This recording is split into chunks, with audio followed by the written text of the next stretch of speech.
Welcome back to the Explainer. All right, today we are tackling one of the absolute biggest topics in A-level psychology, memory.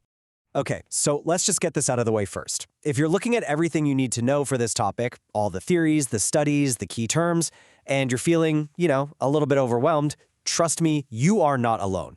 It can honestly feel like you're staring up at this massive mountain of information. But hey, don't worry, we've got a plan to get you to the top.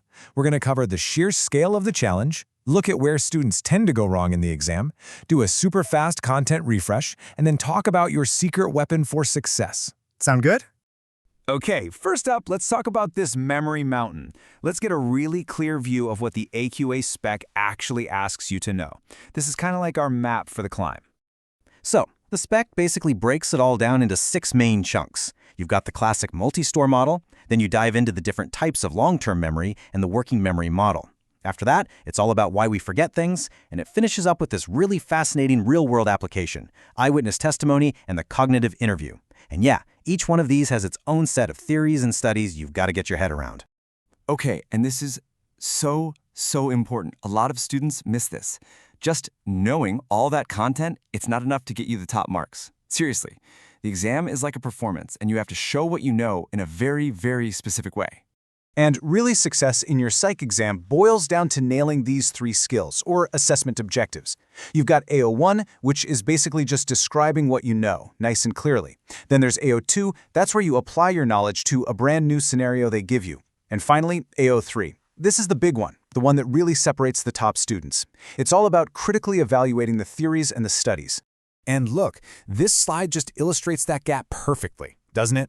On the left, you've got a student's answer that, at first glance, seems okay. It's got the right ideas. But then you look at the teacher's feedback on the right, and it shows you exactly why it's missing out on those top marks. It's just not clear enough, it's missing the details, and it doesn't really apply the concepts effectively. I mean, harsh, right? Too poorly expressed for any value. But you know what? This kind of feedback, which is straight from official mark schemes, is such an important wake-up call. It proves that how you write about what you know is just as critical as what you know. If your answer is vague or all muddled up, you're looking at 0 marks. Seriously. All right, so to help you build a really solid foundation and make sure your answers are never described as poorly expressed, let's do a super quick crash course on the absolute core content you have to know. First up, we've got the classic, the multi-store model. The key idea here is that information flows in a straight line through 3 different stores. So for your AO1 description marks, you've got to be able to talk about the specific features of each one, the sensory register, short-term memory, and long-term memory. And that means knowing all about their coding, capacity, and duration. Then we've got the working memory model, which kind of puts short-term memory under a microscope. Instead of just one simple box, it sees it as this active processor, a bit like a computer.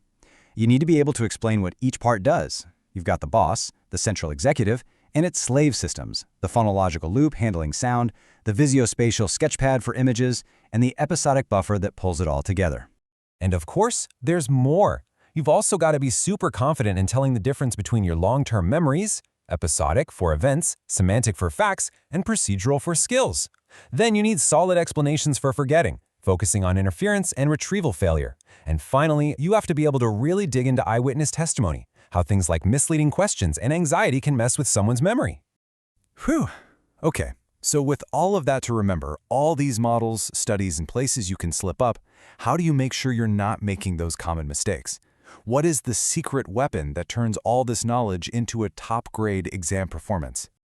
And here is the absolute key.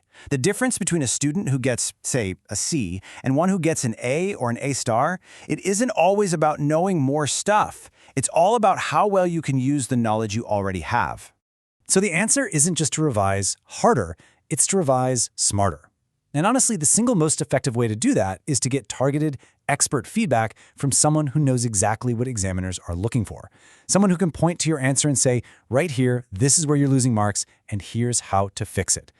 What this is all about is finding your specific weak spots. Maybe you're great at AO1, but you struggle with structuring those big essays. Or maybe you can't quite get the hang of hitting those crucial AO3 evaluation points. Whatever it is, it's about finding it and turning it into a strength long before you even set foot in that exam hall. And look, if that kind of expert, personalized feedback sounds like something that could really help you, Well, that's exactly what we're here for. We offer really focused one-to-one and small group tutoring designed to do exactly that, to help you nail your exams. If you want to find out more, just drop us an email. Seriously, think of it like having a personal coach for your exams. The whole goal is to help you master every single one of those essential skills. We'll work on perfecting your descriptions for clarity, building up a whole toolkit of powerful evaluation points, and, most importantly, you'll get direct, actionable feedback on your own practice essays. It's all tailored specifically to you. Okay, so to wrap this all up, let's finish with some practical strategies you can start using in your revision literally today, whether you're studying on your own or you're working with a tutor. All right, here are your top 4 revision power-ups. Number 1, get to know your command words. Know the difference between outline, discuss, and evaluate. It's huge. Number 2, practice your timings. You can't afford to run out of time on those big 16-mark questions. 3, always plan your essays. A good structure is half the battle for a top band response. And number 4, and this is truly the most powerful one, actively seek out expert feedback on your work. It is without a doubt the fastest way to improve. And of course, you can get that personalized support just by getting in touch with us. So as you go back to your revision, I want you to ask yourself this one simple question. Are you just revising hard, or are you revising smart? Because just putting in the hours isn't always enough. Getting the right support, the right feedback, well, that can make all the difference in the world.